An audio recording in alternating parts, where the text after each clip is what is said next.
დუშეთში დაკავებული 16 ქართველი ამ დრომდე არ გაუთავისუფლებიათ რუსი ოკუპანტების სოფელ გრემისხევის მცხოვრებლებს ეგრეთ წოდებული ადმინისტრაციული საზღვრის უკანონოდ გადაკვეთასა და ხეტყის უკანონო ჭრაში ადანაშაულებენ. დაკავება ახალგორის მოსაზღვრე სოფელ გრემისხევის ტყეში მოხდა, სადაც ადგილობრივები შეშას აგროვებდნენ.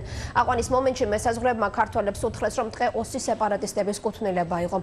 დღის პირველ ნახევარში ერთ-ერთი დაკავებული ოჯახს ტელეფონით დაუკავშირდა და შეატყობინა, რომ სამხედროებს ქართველთა ჯგუფი ცხინვალში გადაჰყავდათ.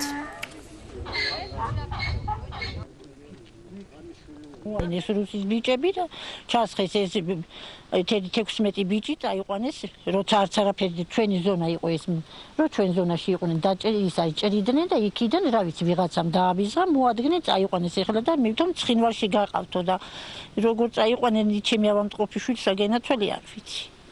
და რა მიზეზით რა იცი? აი შეშის გამო რომ ვითომ ჩვენი ზონაში ხართო გადმოსულებიო. დაუთელები ვარ, საზღვარი გვაქვს ზედაქვე.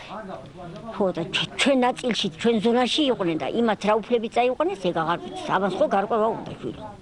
რომ მოვხედოთ მთავრობამ, ჯარი იქ ადგას და საზღვარი აქ აგვაქვს ჩვენად. აქ არ ადგას ჯარი, აქ არ ადგას. თუ შემოდიან ევროდამკვირვებლები, ისინი არ ადიან იმ საცალუშვალო კონფლიქტის ზონა. ჩვენ ვითხოვთ ერთ რამეს, აი ეს სოფელი. გაგვითავისუფლონ ის ბიჭები, მთავრობას ვთხოვთ და პირადად პრეზიდენტს ვთხოვთ, გაგვითავისუფლონ ის ბიჭები. ჩაგვიყენონ ის ჯარი საცალის ის არის, ეს სოფლის მოთხოვნა, ჩემპიონატი მოთხოვნა კი არა, სოფლისა დღეს ჩემი შვილი დაიჭერეს, სხვა შვილს დაიჭერენ.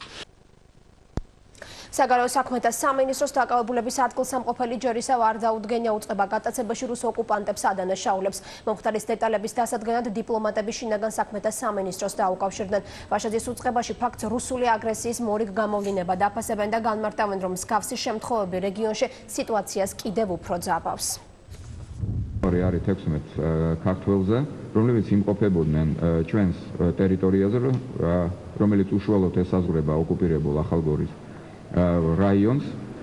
პრესაში გავრცელდა ინფორმაცია, რომ აიყვანეს ოსური მხარის წარმომადგენლებმა, მაგრამ შინაგან საქმეთა სამინისტროს ხელთავსებული ბოლო ინფორმაციით ეს იყვნენ რუსი ოკუპანტები. ამჟამად მიმდინარეობს ინტენსიური მუშაობა მათ გასათავისუფლებაზე.